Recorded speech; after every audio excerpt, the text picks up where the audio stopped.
এনাকে দেখার জন্যই আমি কত অপেক্ষা করি।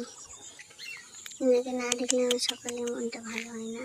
আর এই যে আমার আজকে একটা নতুন ফ্রেন্ড যে আমাকে দেখে বহুত ভয় পাচ্ছিল, ওনাকে বারবার ডাকতে মানে আসতে বলছিলাম, আমার কাছে আসছিলই না। তো আমার পেছন পেছন আসছিল, অনেকটা দূরে এসেছিল। আর ওইখান দিয়ে ওই সামনে একটা রাস্তা, ওই রাস্তা দিয়ে ঘুরে আমি এখানে এসেছি।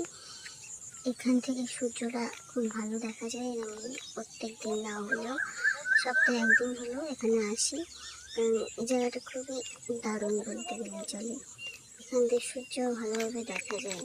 আর আমি এখানেই এসে পরে আমার যত ক্লান্তি থাকে সব এখান থেকে দূর হয়ে যায়। ব্যাস নিজেকে ভালো ফিল লাগে, ভালো অনুভব হয়। এখান থেকেই আমি আমার দিন শুরু করি। যত মন খারাপ, যত যাই, এসব এখানে ফেলে যাই। এটা না দেখলে আমার